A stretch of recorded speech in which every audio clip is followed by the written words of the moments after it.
Vincent, Karma's been given plenty of time since his first run on the opening day of the season. Were you just a victim of circumstances there with the wide passage? Yeah, definitely. And the pace wasn't too fast last time, and yeah, a little bit difficult for us. But I think he come along very well from last run. He had a great turn of foot usually, so especially on the soft ground, but even good ground, he performed very well. So yeah. He's only a lightly tried 6-year-old, but has he still got a bit of greenness and rawness to him? Because sometimes he doesn't look like he handles the bends overly well. Yeah, I mean he never did. It would be good if some horses on his outside, then he handled very well. But if he's 1 off or 3 wide without any horses outside, sometimes he can hang out, especially Happy Valley. But Sha Tin, he handles a little bit better.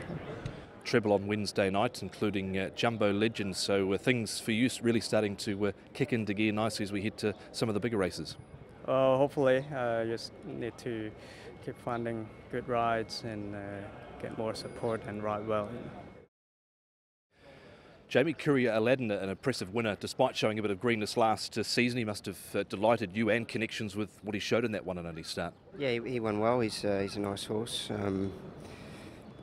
Got a few favours that day with the hot pace, and he's able to slot in and charge late, and he seems to have done well through the summer, and did a couple of trials, and we've just taken our time a little bit with him, so hopefully he can give a good account of himself.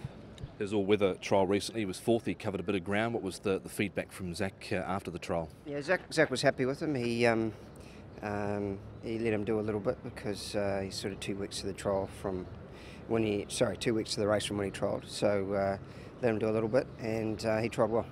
His work leading into this weekend pleased you? Yeah, he did a bit of work on the grass on Monday morning, and Zach was happy with him.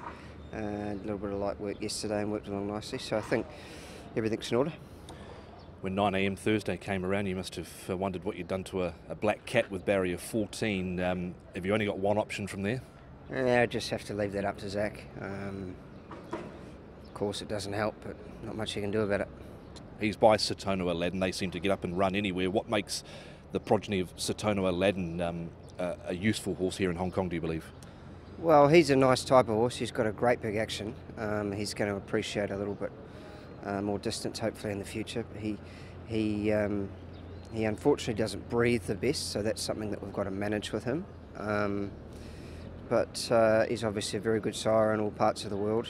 In my opinion, the Japanese are probably the best breeders in the world. Obviously, the Americans and Australians do a great job as well, but they've built so long building up the stallions and the mares, and their investment has been substantial. So they've got some of the best horses in the world up there, and Satono ALADDIN's gone down to New Zealand, shuttled well, and he's out of a nice Sabile mare as well, which I think helps too. Brenton Abdale, it's an extremely exciting time of year this, and one horse that you're, I'm sure, looking forward to getting back on board is California Spangle this week. And I mean, just reflecting on what was a super season last season, I mean, it was quite a partnership you and him established. Yeah, he's been an amazing horse to me since I've been in Hong Kong. So we had 2 Group 1 winners, Group 1 in Dubai. Yeah, he really put me on the map in Hong Kong, didn't he? So it's been a special horse, and hopefully we can see what he can do again this season. It's amazing to think, Brenton, that this time last year he was winning his 2nd Sha Tin trophy, and he was very much a miler, but ever since things changed and reverted back to sprinting, he's certainly gone to another level, hasn't he, really? Yeah, look, he's got a really good sprinting record, over that 12 and 1400. So, yeah, to be kicking off, obviously, with top weight there on the weekend with 135 in the 1200, it's going to be a big ask for him against some up-and-coming horses, but excited to get him back to the races. His last couple of runs last season, I want to ask you about sort of both of them in sort of a summary. Beating on yielding ground on Champions Day, I'm not sure if that was an excuse potentially, and also carrying the top weight and a mighty run in that Group 3 as well. So even though he was beaten, they were 2 excellent runs. I don't think he could have done much more in the Group 1, to be honest. We had that bit of rain affect the track, and he got jammed up by Victor the winner on one side and the Japanese horse on the other. So he definitely didn't get it his own way. I've got no doubt if he had sort of circumstances where he got a bit more favour on speed, he would have been the one to beat. But nothing taken away from Invincible Sage, who was obviously really good on that rain-affected track. And then obviously he gave a good horse plenty of weight at the end of the season, and after he's probably towards the end of he was at the back of his season. So he wasn't beaten far, given 20 pounds. So look, I think he handled himself really well all season, and like I said, he seems to have come back well this time. Yeah, massive ask, obviously, to give that sort of weight away. As for this race coming up, let's just touch upon his preparation. 2 trials, 2 trial wins. He put away some half-decent ones last time in his trial. I know it is only a trial, but he did it very well. Yeah, happy with him. He's going well, so he's in good order, and that's all I can say about him. As for the sort of the task at hand, obviously he'll be fully respectful of his rivals, and obviously there's a very smart one in there by the name of Keagan Rising and Invincible Sage in the race again. But I guess the way he's sort of looking and feeling, do you feel that he's more than capable of, giving them all something to think about? Yeah, it's not an easy task for him to obviously run first up in this sort of grade and carry that big weight against, like you said, some up-and-coming horses. But I'd expect him to go there, he'll run well, and grand finals in what I suppose the December race. Does he feel to you as good as he did last year? I mean, what he was able to do last year at Dubai and obviously here in Hong Kong as well, I mean, he was really at the top of his game. Yeah, I don't think he's gone backwards. He's in good order, he's moving well, he's breathing well, he's pulling up clean. So I'm happy with how he is, and like I said, just looking forward to getting back on him on the weekend. Keegan winning gold, a horse you've struck up a great association with Chris Owen connections. Talk us through his last effort. It looked a pretty confident ride from yourself. Yeah, look, not by choice, it was more by circumstances. The draw put me back in that position, and he's not a horse you can really go around on. And unfortunately, he was just outpaced, and the mile will probably suit him better now, and he'll be able to get into the race a little bit better. That was his 3rd successive victory. Can you pinpoint something that's really clicked with this horse to produce that level of form that he's currently in? I think just mentally, and he's just getting a lot stronger. Like I mentioned in the last interview, he used to be a nightmare in the gates, and he's gotten better, and we've learnt a few tricks, and he seems to be jumping on terms now, and just mentally he is getting a little bit stronger. You've galloped him twice since his last run. How's he feeling? Yeah, a lot sharper, which is good. The edge is off a little bit as well, so all systems go for the weekend.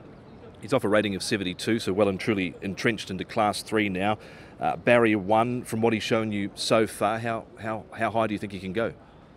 Look, at this point, I'm not really sure. He's still he's not a finished product yet, so hopefully he can get into Class 2. Hopefully, which I think he's good enough to do. And I think the weekend's going to be his bigger test. Obviously, going the mile with a little bit more weight, but in his advantage, he's got the draw.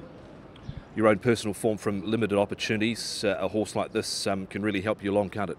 Oh yes, yeah. Look, it's been a bit of a slow start to the season. Hopefully it can pick up a little bit, but winning gold is in good form, and hopefully he can get my name out there a bit more. Britney, never too soon. Your 2nd ride aboard this horse after a strong finish from him last time out. From your point of view, how was the effort?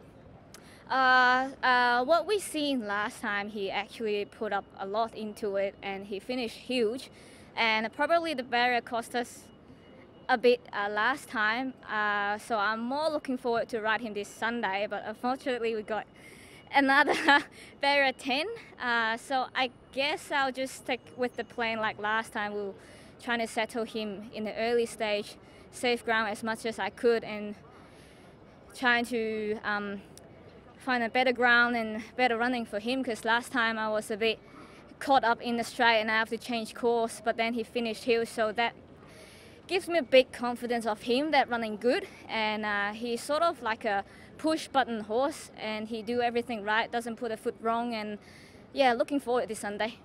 It appears on paper it's quite a strong field, the last race. Do you think he can put his best foot forward at the weekend?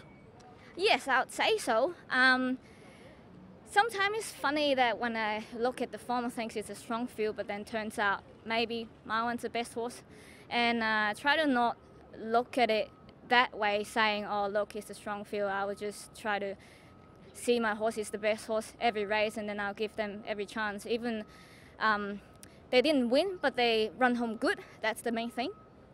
Let's talk about the start to your season. First dozen meetings, obviously all at Sha Tin, because no Happy Valley yet, but are you happy with the 3 winners you've had and the level of support you've had here at Sha Tin? Yes, of course. I'm very grateful for all the support from all the trainers, and to be honest, those 3 winners have came quicker than I thought, and so I would say it's quite a smooth start for me, which is a good thing, and hopefully just keep the ball rolling and keep improving. What's something that you've learnt riding here in Hong Kong over the last few meetings, and also maybe something that's surprised you about riding here in Hong Kong after having that stint obviously in Adelaide and also a few rides at NZ as well? Yeah, the biggest difference I would say I have to be more sharper, I have to be more stronger, and I have to make my decision quicker, because every split second things change. You saw a gap there last second and then the gap wasn't there next second, so I have to be much sharper than I used to be riding in Adelaide.